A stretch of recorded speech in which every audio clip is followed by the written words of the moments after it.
Electric field को कैसे represent करते हैं वो देखना है। तो इलेक्ट्रिक फील्ड को, क्योंकि इलेक्ट्रिक फील्ड हमें दिखाई तो देती नहीं, तो हमको बताना है कि यहाँ पे इलेक्ट्रिक फील्ड है, तो हम कैसे बताएं। जैसे हम लाइट को बताते हैं रेज के थ्रू, ऐसे ही इलेक्ट्रिक फील्ड को भी रेज के थ्रू बताते हैं, right. And those rays are called field lines, right. Electric field lines, right. And as usual एक बार समझ लो फिर करना note, right. What is electric field line? Simply एक रे टाइप है, ठीक है। तो this can be straight line और the curved line, that is the difference between the light ray and field line. Light ray हमेशा straight होती है, field lines straight भी हो सकती है और कर्व्ड भी हो सकती है। So I am drawing two different type of field lines, one is curved like this and one is straight like this, ठीक है। by the common sense without knowing anything, right, तुम्हें क्या लगता है यहाँ पे फील्ड ज्यादा होगी कि यहाँ पे ज्यादा होगी? क्यों? क्लोज है, यानी हमने रिप्रेजेंटेशन में ही दिखा दिया कि यहाँ पे ज्यादा फील्ड है, ठीक है। क्लोज लाइन से ज्यादा फील्ड होगी, ठीक है। ये तो हो गया डेंसिटी, यानी फील्ड की स्ट्रेंथ इनसे पता चलती है। रिप्रेजेंटेशन में अगर लाइंस पास है तो मींस फील्ड स्ट्रांग है, लाइंस दूर हैं तो फील्ड वीक है। तो एट दिस पॉइंट यानी E1 will be greater than E2, that's correct. एक तो ये मिलता है हमें फील्ड लाइन से, उसमें क्या बोलते हो about this? 1 and 2 come equal, क्योंकि डिस्टेंस इक्वल है तो सिमिलैरिटी है। What we are looking by the similarities, यहाँ पे सिमिलैरिटी नहीं है, वहाँ पे सिमिलैरिटी है। There are few things which we can know by the common sense, correct. तो what we say in this case E1 is equal to E2, correct. ये तो हो गया मैग्नीट्यूड की बात। अब बात करते हैं डायरेक्शन की।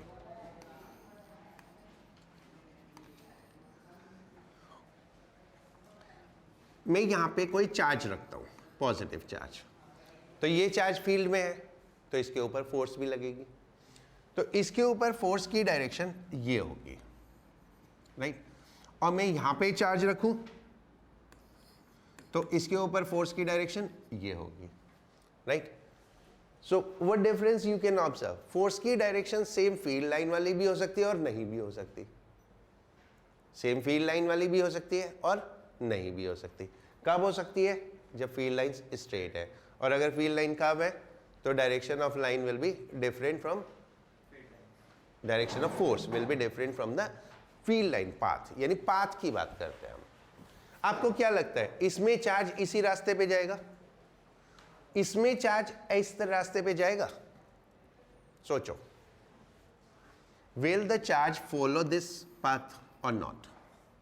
Need to think. एक एग्जाम्पल से समझा सकता हूं। हम प्रोजेक्टाइल को ऐसे फेंकते हैं लेकिन वो ऐसे नहीं जाता। कैसे जाता है? ऐसे जाता है, राइट। क्यों? क्योंकि हमने भेजा तो ऐसे, लेकिन उसके ऊपर एक फोर्स नीचे को लग रही है, तो फोर्स उसको करेगी।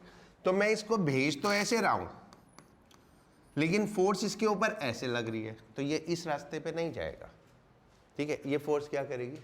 पंखा भी नहीं चलाया, गुड, समझदार हो गए। तो ये फोर्स इसको इस रास्ते से डेविएट कर देगी। So that is another thing, a charge may follow the path of the line और may not follow the path of line. कब फॉलो करेगा? जब स्ट्रेट होगी, और कब फॉलो नहीं करेगा? जब कर्व्ड होगी, ठीक है। तो ये कुछ बातें हमें ध्यान रखनी है। बाकी कुछ प्रॉपर्टीज हैं, जनरल प्रॉपर्टीज हैं, वो आपको याद हो जाएंगी। जहाँ पे आपको कॉम्प्लिकेशन है वो मैंने बता दिया।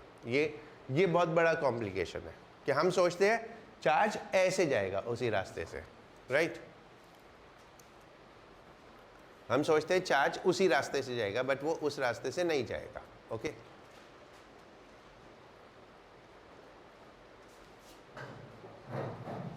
क्लियर? लिखे?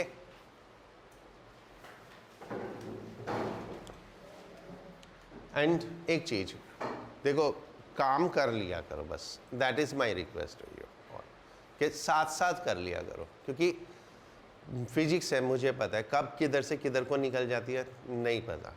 अब so let's work on electric field line. And पता है क्या है कि अब हम लोग, मैं आपको अब आपके साथ ही काम करता हूँ, हम लोग उस एज पे पहुँच चुके जहाँ हमको डेफिनेशंस ना क्रैम नहीं करनी होती। We need to understand the thing and we have to write it in own language. Like मैं अभी डेफिनेशन लिख रहा हूँ, फिर दोबारा कोई क्लास होगी तो मेरे डेफिनेशन में वर्ड्स चेंज हो जाएंगे but the meaning will remain same, ठीक है। So I don't cram and I say you, हमको दो चीज़ें डिस्क्राइब करनी है इसके डेफिनेशन में। क्या है? एक डेंसिटी, डेंसिटी से इलेक्ट्रिक फील्ड होती है, और टेंजेंट क्या रिप्रेजेंट करता है? फोर्स को। ये डेफिनेशन में आती है। फिर लाइन इमेजिनरी है तो है नहीं, that is a imaginary. Electric field line is an imaginary line, is an imaginary line, right? Straight, oblique, curved, दोनों ही चीजें हो सकती है। Straight, oblique, curved. The tangent to which at any point, the tangent to which at any point represent direction of electric field and, ठीक है, ये तो first part cover हो गया। टेंजेंट क्या रिप्रेजेंट कर रहा है? इलेक्ट्रिक फील्ड की direction. And second part is what? Density, right. And density of field lines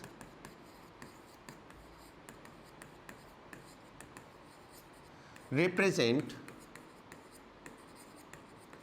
strength of field lines, strength of electric field,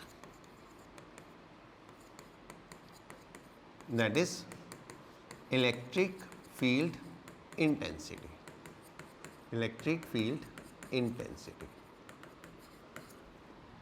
right? So this is what, एक ऐसा representation अच्छा लगता है जब आप लिखोगे तो ऐसे बना दो, यहाँ पे एक टेंजेंट ड्रॉ कर दो, दैट इज इलेक्ट्रिक फील्ड, ये पॉइंट मार्क कर दो 1, ये पॉइंट मार्क कर दो 2, and then right E1 greater than E2. Then this makes everything clear, isn't it? Properties of field lines.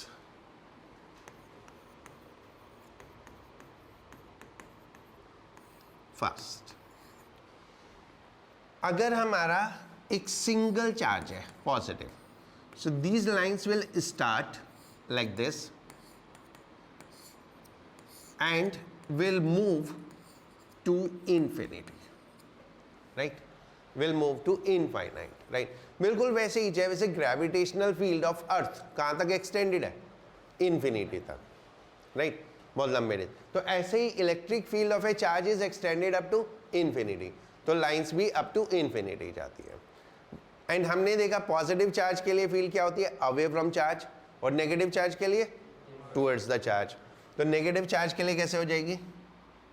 Negative charge के लिए it will be like this, towards the charge, and इनको हम radial direction बोलते हैं। Radial यानी मैं एक sphere बनाऊंगा तो all this will become radius of the sphere, correct? So that is called radial direction, right? For an isolated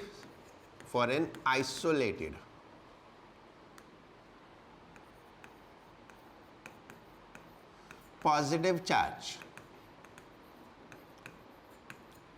these are radially outward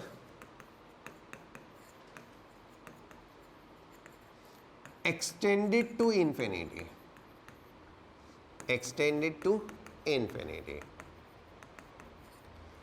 and for isolated negative charge. Isolated means only one charge, right? For isolated negative charge,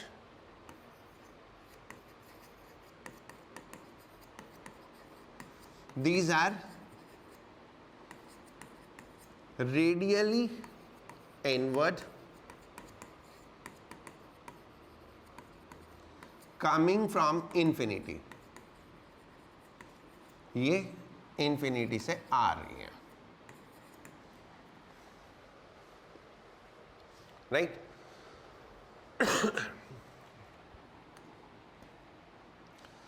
For a system of charge,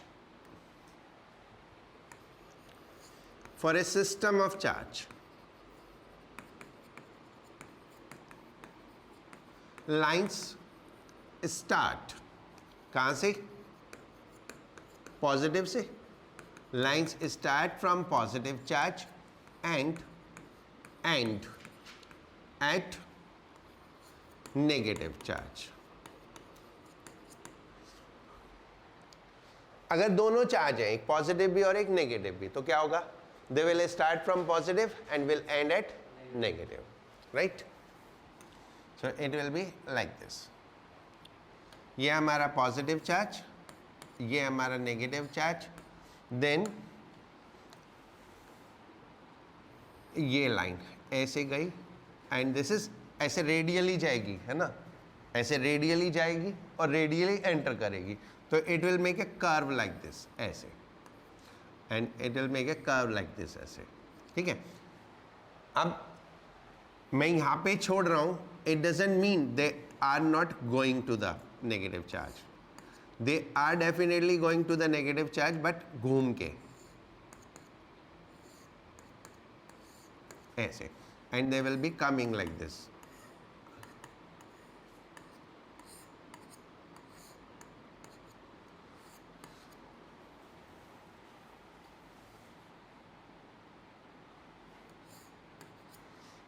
समझ गए? Now, next. Field lines are never in form of closed loop. Closed loop. Why? Because they cannot start and end at same charge. What does the closed loop means? It also appear like a loop, but it is not a closed loop. ठीक है? What does the closed loop means? The closed loop means like this. ऐसे गई, ऐसे आई. ये possible नहीं है, क्योंकि अगर मैं यहाँ पे पॉजिटिव चार्ज बनाता हूँ और यहाँ पे नेगेटिव चार्ज बनाता हूँ, तो ये पॉजिटिव से नेगेटिव जा रही है, ये नेगेटिव से पॉजिटिव जा रही है, तो दिस इज नॉट पॉसिबल. तो इसलिए कभी भी क्लोज लूप नहीं होती, राइट? ठीक है? Have you ever heard of electromagnetic wave? सुना है? The light is electromagnetic wave. इसमें दो फील्ड होती हैं. This I am telling you just for your general knowledge. Okay? इसमें दो फील्ड होती हैं, एक इलेक्ट्रिक फील्ड होती है और एक मैग्नेटिक फील्ड होती है. दैट्स वाई वी से electromagnetic waves. Light is electromagnetic wave. उसमें इलेक्ट्रिक फील्ड भी होती है और मैग्नेटिक फील्ड भी होती है. और वो जो इलेक्ट्रिक फील्ड होती है वो किसी चार्ज से प्रोड्यूस नहीं होती, क्योंकि इलेक्ट्रोमैग्नेटिक रे में चार्ज नहीं होता. ठीक है? तो वो किसी चार्ज से नहीं होती, वो इंड्यूस होती है. ठीक है? बाद में पढ़ेंगे. मैं यहाँ क्यों बता रहा हूँ? वो फील्ड लाइन हमेशा क्लोज लूप होती हैं. वो वाली फील्ड लाइंस हमेशा क्या होती है? क्लोज लूप होती है. लेकिन which we study in the electrostatics, they are never in the form of close loop. वो कभी भी क्लोज लूप की फॉर्म में नहीं होती. तो इलेक्ट्रिक फील्ड भी दो तरह की होती है. वन इज स्टैटिक इलेक्ट्रिसिटी, जो हम यहाँ पढ़ रहे हैं, and another is induced electricity, जो हम जब इलेक्ट्रोमैग्नेटिक वेव पढ़ेंगे तब पढ़ेंगे. राइट? सो मैं कहीं पे अगर तुम्हें मिले कि इलेक्ट्रिक फील्ड लाइन क्लोज होती हैं, तो मैं इसलिए बता रहा हूँ कि we are not wrong. Otherwise static charge की वजह से फील्ड लाइन कभी क्लोज लूप नहीं होती. Right? Fourth,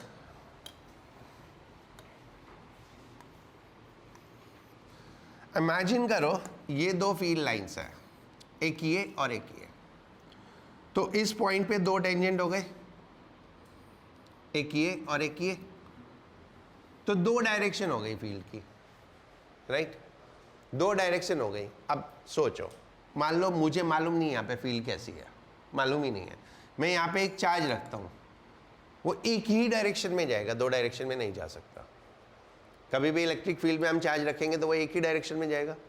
so direction must always be one. और ये क्या रिप्रेजेंट कर रहा है? दो direction. So that means lines कभी भी क्रॉस नहीं कर सकती, लाइंस कभी भी क्रॉस नहीं कर सकती। Good evening. तूने जाते टाइम में से मिल के जाना एक बार, okay?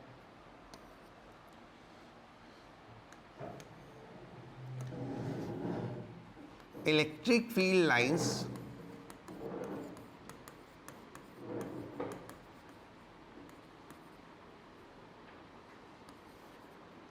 never cross each other.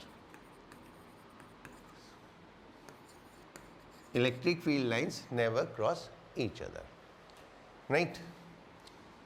Because if they do so, अगर करती हैं, then at point of intersection, जिस पॉइंट पे भी वो क्रॉस कर रही हैं, then at point of intersection there will be two tangent, that is two direction of electric field, two direction of electric field, which is not possible.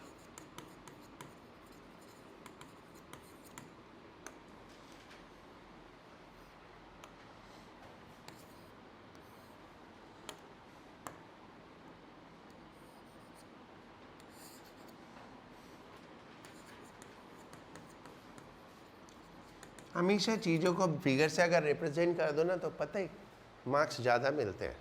क्यों? क्योंकि teacher क्या है कि इसको देख के ना फिर ये पढ़ता ही नहीं है। वो सोचते जब इतना पता है तो बाकी सब कुछ तो पता ही होगा, ठीक है? क्योंकि यही तो लिखा है वहाँ पे।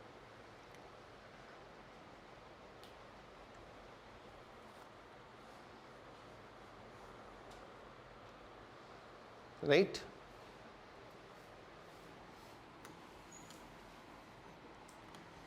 Fifth, these lines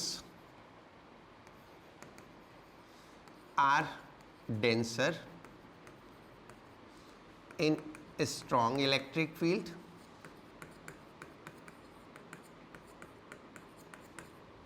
and rare in weak field, and lines are not present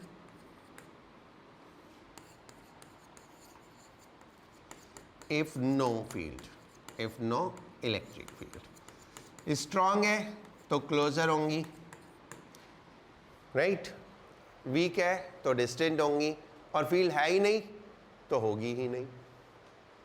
correct? समझ में आ गया? ओके।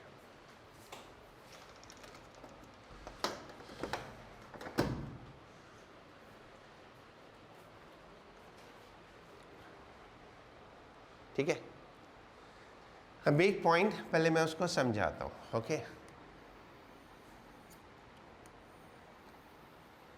इनमें अट्रैक्शन होगा, पॉजिटिव नेगेटिव, तो अट्रैक्शन होगा। अट्रैक्शन होगा तो ये क्लोजर आएंगे, तो ये लाइंस छोटी होंगी, छोटी हो जाएंगी। इसको हम बोलते हैं lines have tendency of contract, lines have tendency of contract longitudinally. ठीक है, लॉन्गिट्यूडनली। अब मैं यही लाइंस ड्रॉ करता हूं दो पॉजिटिव चार्ज के लिए। करेक्ट? जब दो पॉजिटिव चार्ज के लिए ये लाइंस ड्रॉ करूंगा तो then what kind of will these be? सोचो, नहीं,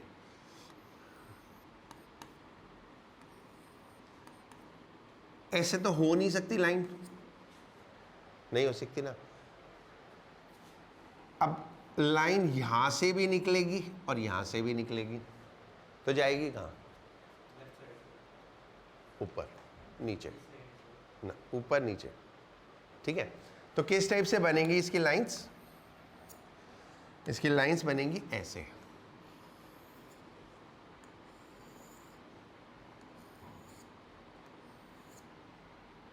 दिस वे। ठीक है, बाकी आप समझ सकते हो।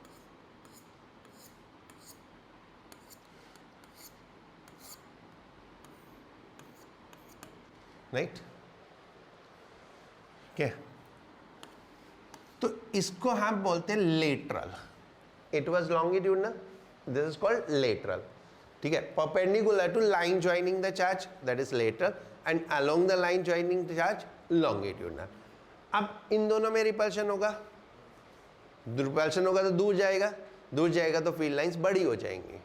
सो they have the tendency to expand laterally. They have tendency to contract longitudinally and they have tendency to expand laterally, right? And this contraction represent attraction and expansion represent repulsion, right? यही point मैं लिख रहा हूँ। Okay, ये दोनों figure, वो पहले वाली भी रिपीट कर लेना, है ना। मैं नहीं बना रहा हूँ, पॉजिटिव नेगेटिव वाली तुम्हारे पास है ना, right. 6. Field lines have property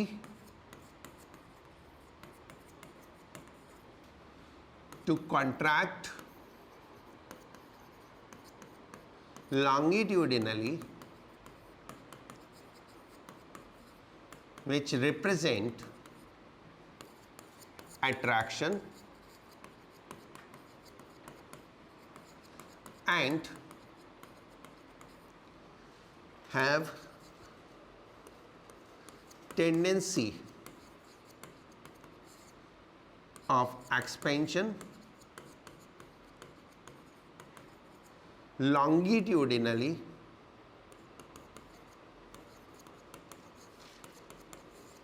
which represent repulsion, which represent repulsion.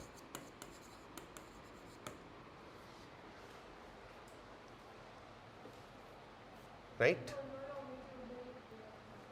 दोनों longitudinal है। Okay. Sorry. Laterally. Expansion, have tendency of expansion laterally.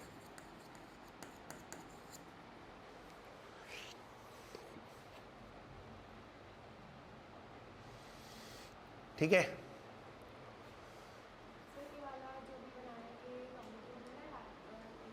हाँ, ये लेटरल, राइट, ये है, इसको लिख लो lateral expansion of field, lateral expansion of field. और वो जो पॉजिटिव नेगेटिव वाला था उसमें longitudinal contraction of field, right, lateral expansion of field lines, और उसको लिख लेना longitudinal contraction of field lines, right. ये नोट करो, फिर एक बताता हूँ एक और चीज।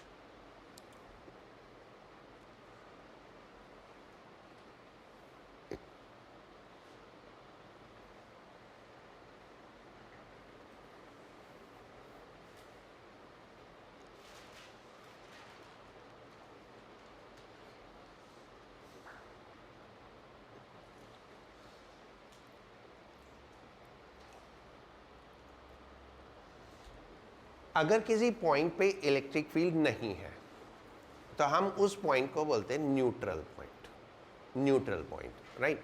न्यूट्रल पॉइंट वो हो गया जहां पे हम किसी चार्ज को रखेंगे तो उसके ऊपर फोर्स नहीं लगेगी, राइट। ऐसे ऐसे बहुत सारे एग्जाम्पल हम पीछे स्टडी कर चुके हैं, राइट, लास्ट पार्ट पे। ये हो गया ना, ओके। कुछ एग्जाम्पल्स मैं बताता हूँ जो हमने स्टडी किए थे, राइट। मुझे याद है, तुम्हारा पता नहीं। 9Q, बीच में कहीं पे field 0, right. I'm marking 3 point x, y, z, which can be the point where field is 0. Force is 0, तो field is 0. Which can be the point? x. क्यों? बड़े चार्ज से दूर, छोटे के पास. Okay, right. मैंने ये फिगर डेलिब्रेटली बनाई थी. कैन यू टेल मी इसमें से कौन सा चार्ज बड़ा है?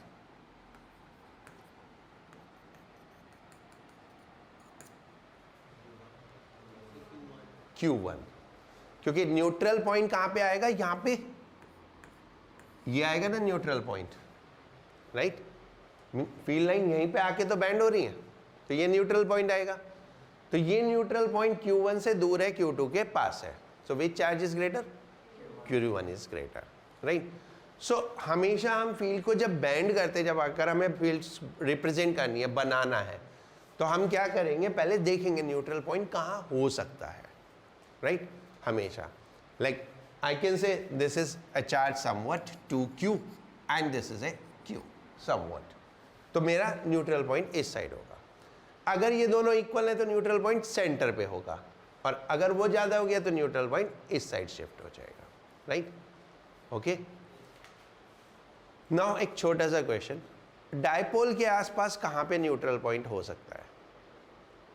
इसलिए मैंने डायपोल पहले पढ़ाया था, ये फील्ड लाइंस बाद में पढ़ा रहा हूँ. डायपोल के आसपास न्यूट्रल पॉइंट कहां पे हो सकता है? Can you find out? एक पॉजिटिव चार्ज और एक नेगेटिव चार्ज.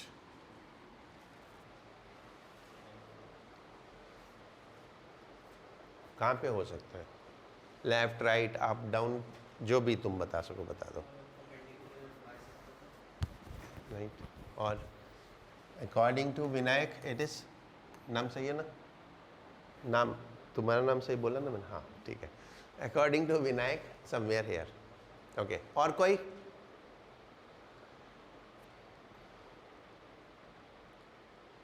बोलो रीचा. सेंटर पे, राइट. और कोई?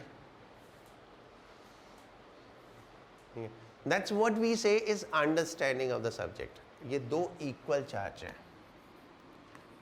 राइट? एंड एक पॉजिटिव है और एक नेगेटिव है. दो इक्वल चार्ज है तो इक्वल डिस्टेंस पे होगा, ठीक है? इक्वल डिस्टेंस पे होगा. इक्वल डिस्टेंस कहां पे आ सकते हैं? इस लाइन पे आ सकते हैं, इसी लाइन पे आ सकते हैं. ये सेंटर पे, ये इधर, ये इधर, राइट? अब मैं इसकी फील्ड लाइंस ड्रॉ करूं, इसकी फील्ड लाइंस ड्रॉ करूं एंड क्रिएट एन अंडरस्टैंडिंग.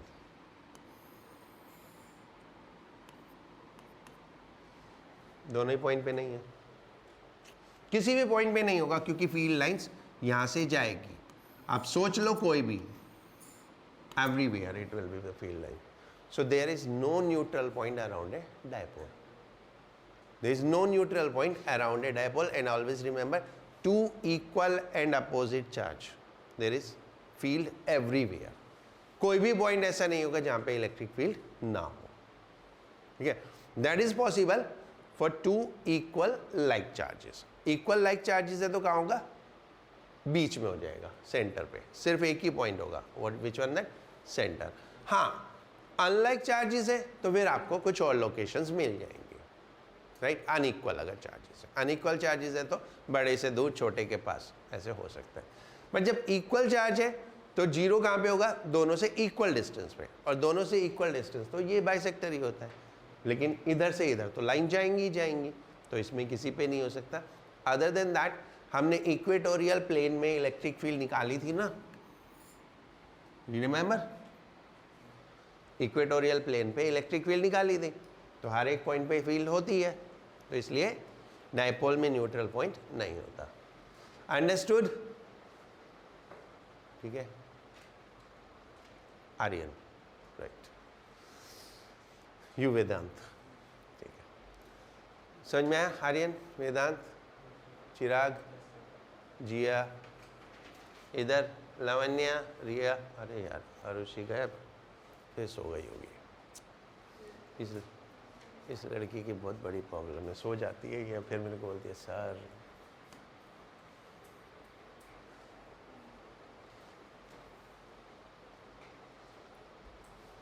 हो गया?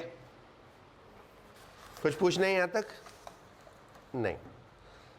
फील्ड रिप्रेजेंटेशन ऑफ फील्ड, कुछ पर्टिकुलर फील्ड का मैं रिप्रेजेंटेशन दे रहा हूँ, राइट? एक मिनट. फील्ड्स रिप्रेजेंट करते हैं कैसे? लाइन से. तो कुछ स्टैंडर्ड फील्ड्स जो हम आगे पढ़ेंगे, right?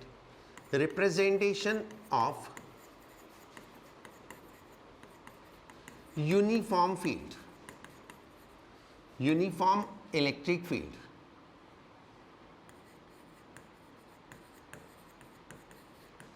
What does the uniform means? Constant. Constant because it is a vector quantity. तो इसमें दो चीजें इन्वॉल्व हैं, एक मैग्नीट्यूड और एक डायरेक्शन. मैग्नीट्यूड हम रिप्रेजेंट करते हैं फील्ड के डिस्टेंस से, लाइंस के डिस्टेंस से, और डायरेक्शन हम रिप्रेजेंट करते हैं उनके एरोज से.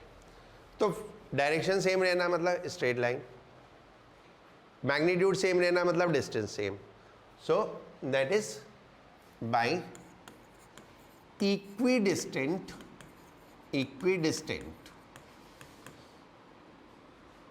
parallel straight lines, parallel straight lines. ठीक है?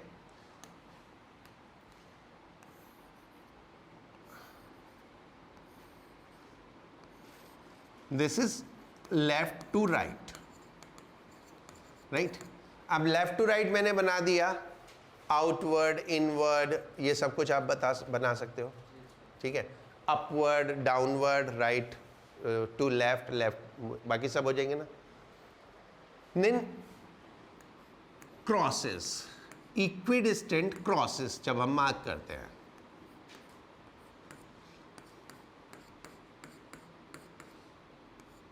जब भी आपको ऐसे क्रॉसेस मिलेंगे, सो दैट मीन्स इनवर्ड,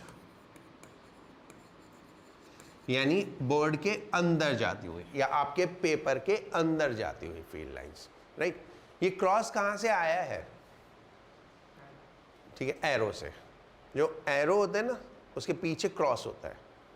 एरो के पीछे याद करो ऐसा बना होता है, दिस वे, राइट? इस टाइप से होता है ना पीछे, एंड देन बैक से देखोगे तो ऐसे होता है cross, right? So it comes from arrow, अंदर जाता हुआ एरो. जब अंदर जाता हुआ एरो होगा तो पीछे से क्रॉस ही दिखेगा ना हमको, right? Do you know train के भी लास्ट डिब्बे के पीछे क्रॉस बना होता है? कभी देखा? ट्रेन में लास्ट डिब्बे के पीछे क्रॉस बना होता है, ठीक है? That means it is going towards that side. Okay, then dots, equidistant dots, that is outward.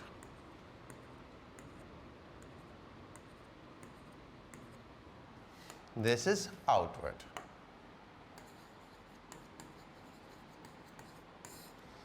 right?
Okay, ये नॉन यूनिफॉर्म फील्ड में, राइट, यहाँ पे क्लोजर है तो स्ट्रॉन्ग फील्ड, यहाँ पे दूर दूर है तो वीक फील्ड, और कर्व्ड है तो डायरेक्शन सेम नहीं है, right? In that case curved है लेकिन डिस्टेंस इक्वल है, पैरेलल है, तो क्या है, मैग्नीट्यूड तो सेम है बट डायरेक्शन सेम नहीं है. दोनों में से कोई भी एक चीज अलग होगी मैग्नीट्यूड या डायरेक्शन में से, so then it will be called as non uniform. Uniform means both things must be same, direction as well as magnitude. Correct? इतना क्लियर? राइट. अभी मैं एक टॉपिक आपको बताऊंगा. ओके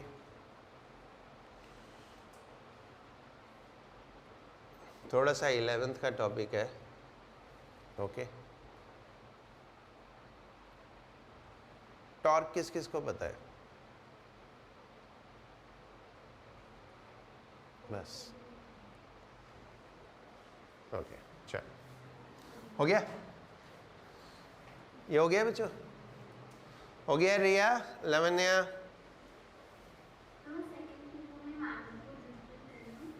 सेकंड वाले में मैग्नीट्यूड सेम है, इसमें मैग्नीट्यूड सेम है. ये मेरे को बनाने में थोड़ा सा गलत है, otherwise I want to make them parallel. Right? These are parallel equidistant like this. Okay direction same नहीं है, क्योंकि डायरेक्शन क्या होती है? टेंजेंट. इस पॉइंट पे टेंजेंट ये डायरेक्शन है, इस पॉइंट पे टेंजेंट ये डायरेक्शन है. Okay okay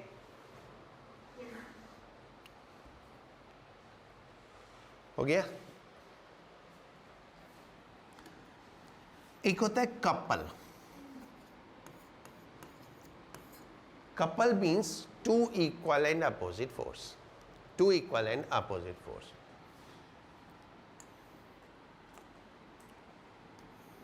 But not like this.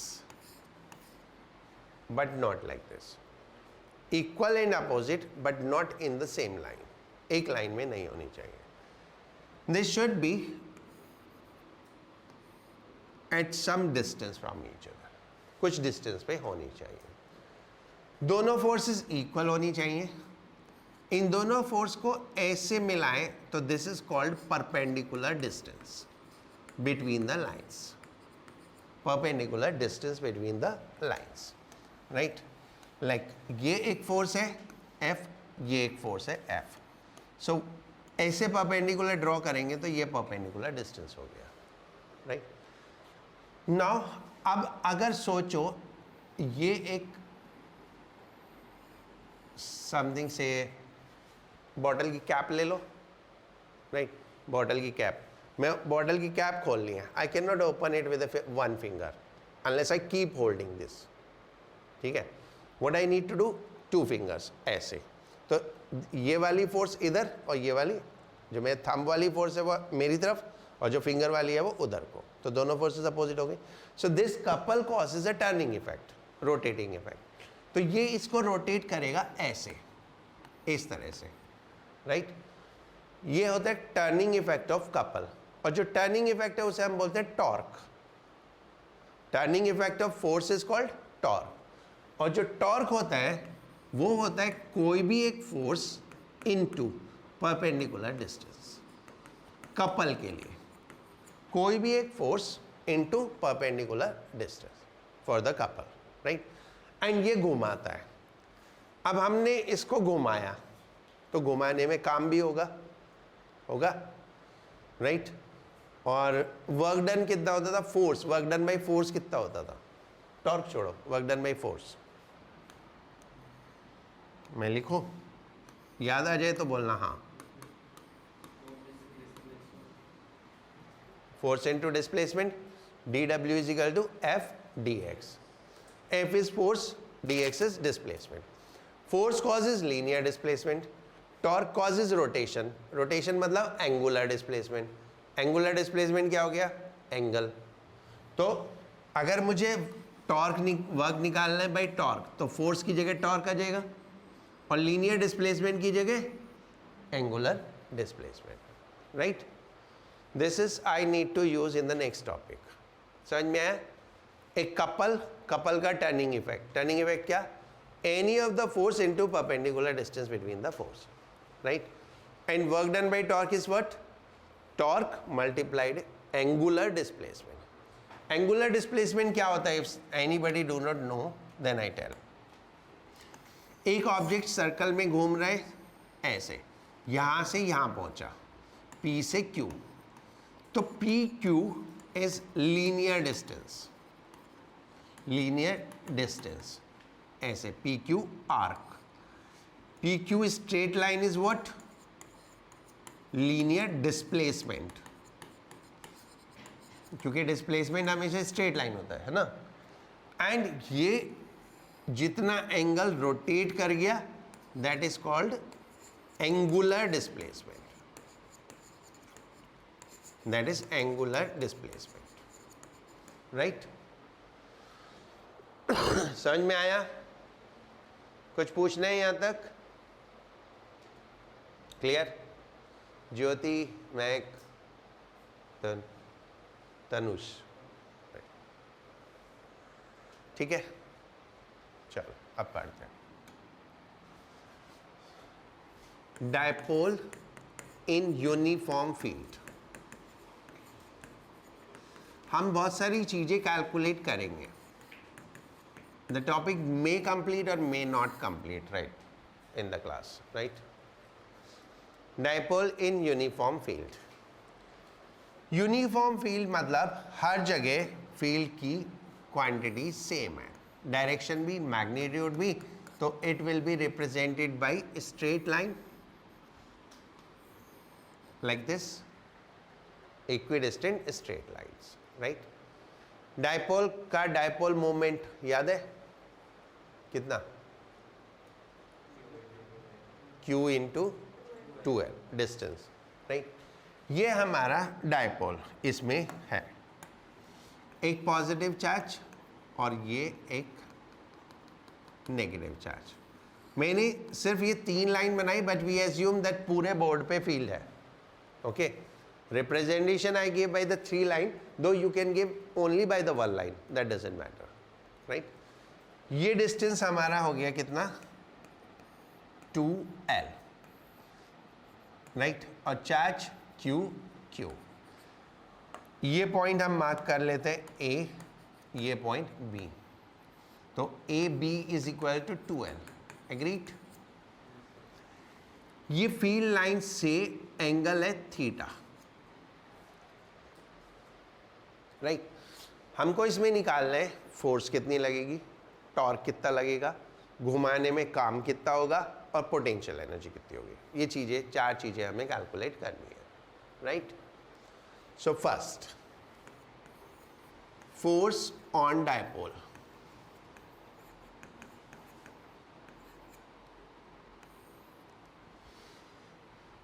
force on positive charge,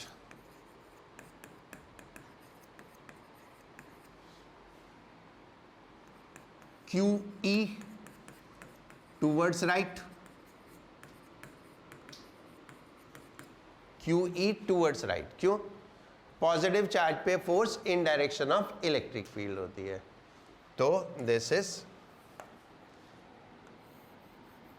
QE, right. Now force on negative charge, force on negative charge, बोलो कितना? QE towards left, right. हमने दोनों जगह E लिया, क्यों? क्योंकि इलेक्ट्रिक फील्ड कांस्टेंट है, और अगर इलेक्ट्रिक फील्ड कांस्टेंट नहीं होती तो इस पॉइंट पे अलग होती, इस पॉइंट पे अलग होती, तो इसलिए कंडीशनल है सब कुछ। क्या कंडीशन है? Uniform field.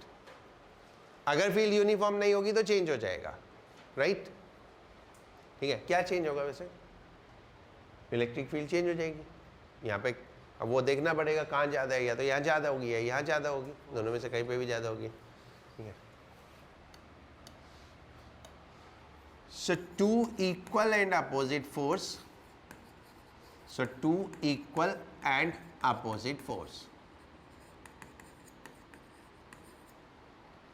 Hence, net force equals 0.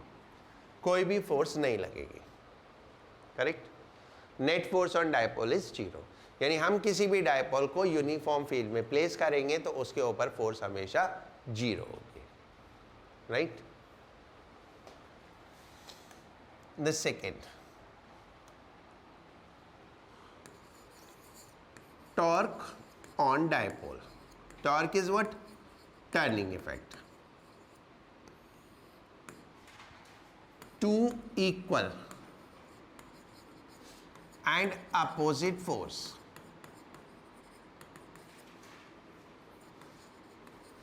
at some perpendicular distance. Two equal and opposite force at some perpendicular distance forms couple, which causes turning effect.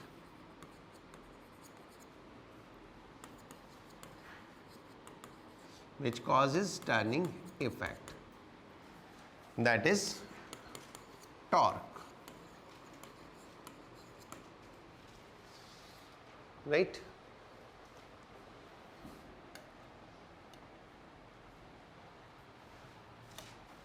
Torque of a couple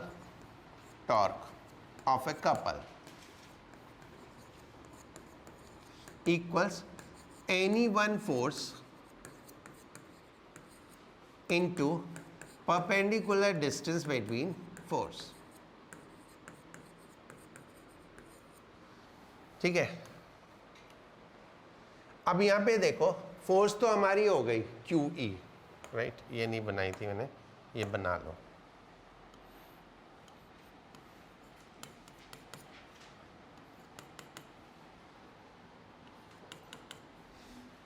force तो ये हो गई। अब now we need a perpendicular distance between them. ठीक है, तो perpendicular distance के लिए इन लाइंस को एक्सटेंड करो और यहां से एक परपेंडिकुलर ड्रॉप कर दो, let's say C. So this BC is perpendicular distance, right?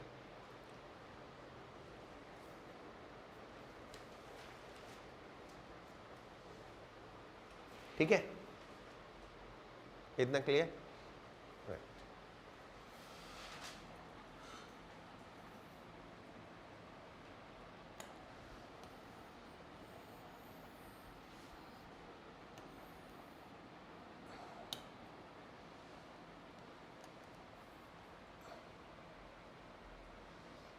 ना ये हमारा हो गया परपेंडिकुलर डिस्टेंस BC और force QE. Okay, so that is tau is equal to F into BC. Clear? अब BC कैसे कैलकुलेट करोगे? That is simple trigonometry.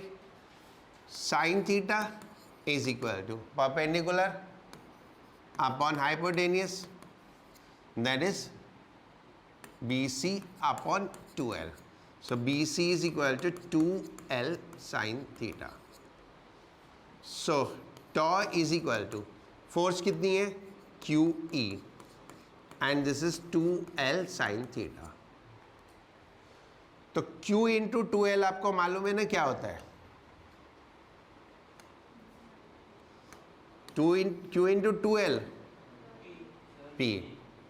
तो tau is equal to PE sin theta because P is equal to Q into 2L, right?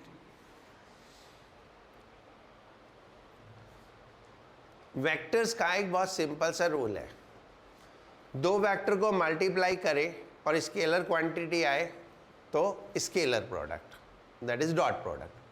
दो vector quantity को multiply करें और vector quantity आए तो that is vector product. Vector product या cross product. इसमें torque भी वेक्टर, डायपोल मोमेंट भी वेक्टर, इलेक्ट्रिक फील्ड भी वेक्टर, तो कौन सा प्रोडक्ट होना चाहिए? Cross product, right? तो simply you need not to show that, just need to write in vector form. In vector form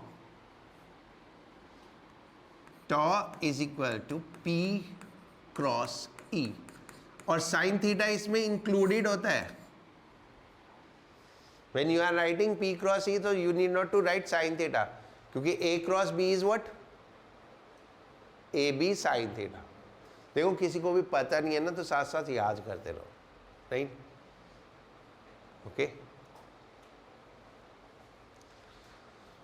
ठीक है यहां तक? कुछ पूछना है यहां तक? नहीं. Now third, work done in rotating dipole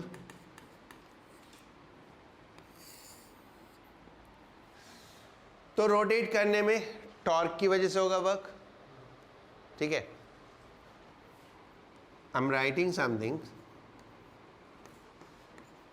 we know that work done by torque,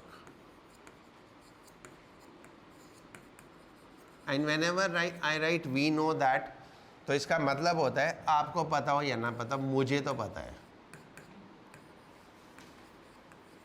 right, D W is equal to tau D theta. ठीक है, tau is torque and D theta is angular displacement. So D W is equal to, torque हमने कितना निकाला? P E sine theta, D theta total work to rotate from θ1 to θ2. ठीक है, देखो अभी मैं इंटीग्रेशन करूंगा और अगर किसी को इंटीग्रेशन समझ में नहीं आता हो तो मेरे को बता देना. I will take an extra class for the integration any day. ठीक है, not in this class but any day extra class I can take. तो मेरे को बता देना, क्योंकि 11th क्लास में डिफरेंशिएशन यूज़ होता था, 12th क्लास में पूरा इंटीग्रेशन यूज़ होना है, और इस टॉपिक के बाद तो फिर फर्दर इंटीग्रेशन ही इंटीग्रेशन है. तो इसलिए किसी को भी नहीं समझ में आता हो तो मेरे को बता देना. I will take the extra class so that समझ में आ जाए, और अभी तो मैनेज कर लेना जो भी है. Right, total work to rotate from theta to θ2, total work हो गया W, and this is integration of P E sine theta D theta θ1 से θ2 तक. इसमें P E cos theta, P E तो कांस्टेंट हो गया, व्हाट इज चेंजिंग? थीटा. तो sine theta का integration minus cos theta, sine theta का integration minus cos theta. So W is equal to minus P E cos theta. कहाँ से कहाँ तक? θ1 से θ2. सो W इज इक्वल टू, इसको लिमिट प्लेस करेंगे. अगर किसी को नहीं समझ में आ रहा हो, for the sake of God अभी बस लिख लो और मेरे को बता देना. मैंने बोला ना मैं एक्स्ट्रा क्लास ले लूँगा इसकी इंटीग्रेशन में.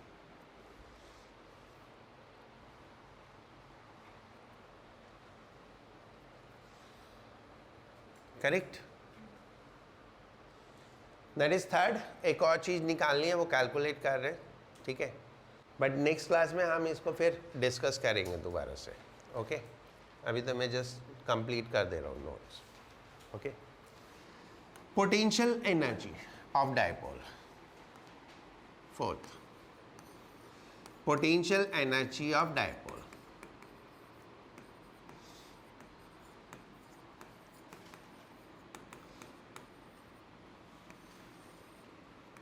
पोटेंशियल एनर्जी का सिंबल हम U यूज़ करते हैं. देखो, पोटेंशियल एनर्जी आप 2 बार तो पढ़ चुके हो. ठीक है, वैसे 3 बार मान लेते हैं. एक ग्रेविटेशन में H हाइट रेज किया तो mgh, और एक ग्रेविटेशन में ही Gmm अपॉन r करके माइनस Gmm अपॉन r करके. और जब हमने वो पोटेंशियल एनर्जी पढ़ी थी तो हमने डिफाइन किया था work done in bringing a mass from infinity to that position. That was the definition. Right, whenever a word potential energy comes in front of you, it is always with some reference. बिना reference के potential energy नहीं हो सकती. ठीक है, दूसरे, potential energy is the property of conservative force. अगर conservative force है तो पोटेंशियल एनर्जी वेरिएशन होगा, अगर कंजर्वेटिव फोर्स नहीं है तो पोटेंशियल एनर्जी वेरिएशन नहीं होगा. ये 2 चीज़ें पोटेंशियल एनर्जी के साथ एसोसिएटेड है. एक एब्सोल्यूट पोटेंशियल एनर्जी नहीं होती. लाइक इफ आई से ये फ़ोन यहाँ से 2 मीटर ऊपर है और इसका मास 1 किलो है. ठीक है, तो इतनी पोटेंशियल एनर्जी हो गई mgh. नहीं, ये पोटेंशियल एनर्जी है कि अगर ये ग्राउंड पे रखा होता और यहाँ पे डिफरेंस इतना है, so it is always a difference potential energy. तो हम हमेशा रेफरेंस लेते हैं। ये 2 मीटर कहाँ से है? इस फ्लोर से। हम कहाँ पे है? फर्स्ट फ्लोर पे। ग्राउंड फ्लोर से लेंगे तो और ज़्यादा हो जाएगा, फिर इस बिल्डिंग के नीचे जाओगे तो बेसमेंट भी मिलेगा, वहाँ से लेंगे तो और ज़्यादा हो जाएगा। तो हम कभी भी एब्सोल्यूट पोटेंशियल एनर्जी नहीं डिस्क्राइब कर सकते। What we describe is reference. तो हमें हमेशा पोटेंशियल एनर्जी बन के लिए रेफरेंस देना पड़ता है कि कहाँ से कहाँ तक काम किया, right. So that is what I am giving and further detail में इसको नेक्स्ट क्लास में डिस्कस करेंगे। Potential energy of A dipole eight an angle theta from field is equal to work done in rotating dipole from a position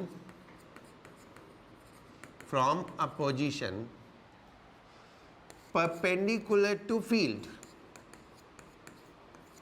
that is theta is equal to 90 degree to its position, यानी वहां से घुमा के इसकी position तक लाने में जो हमें काम करना पड़ेगा, that is called the potential energy, right. Potential energy of dipole at angle theta from field is equal to work done in rotating dipole from a position perpendicular to field, that is theta is equal to 90 degree, correct. Okay, so that means ये मेरा dipole था, मुझे इस position पे potential energy निकालनी है। तो मैं इसको कहाँ से घुमा के लाया हूँ? मैं इसको यहाँ से घुमा के ऐसे लाया, यानी परपेंडिकुलर था और मैंने घुमा के कितना कर दिया? थीटा कर दिया, राइट। 90 डिग्री से थीटा हो गया। So initial angle was 90 degree and final angle is theta, correct? So that is u at theta is equal to work done 90 degree to theta, okay? But w is equal to, we derived minus pe cos theta 2 minus cos theta 1, ये हमने अभी derive किया, right. Here theta 1 is equal to 90 degree and theta 2 is theta. 90 से घुमा के theta तक लाए, तो थीटा 1 को 90 से रिप्लेस कर दो और थीटा 2 को थीटा से रिप्लेस कर दो, तो W is equal to minus u theta is equal to minus PE cos theta. मेरा यहां थीटा लिखने का पर्पस है potential energy at position theta, right, clear. And last line then you can leave, okay. Torque में हमने पढ़ा था 2 vector quantity का रिजल्ट वेक्टर क्वांटिटी। इसमें पोटेंशियल एनर्जी तो स्केलर होती है, any of the energy is scalar, कोई भी एनर्जी स्केलर होती है। पी और ई वेक्टर, तो 2 वेक्टर का रिजल्ट स्केलर, तो कौन सा प्रोडक्ट हुआ? इस डॉट प्रोडक्ट, और उसमें थीटा ऑलरेडी इंक्लूड होता है। So in vector form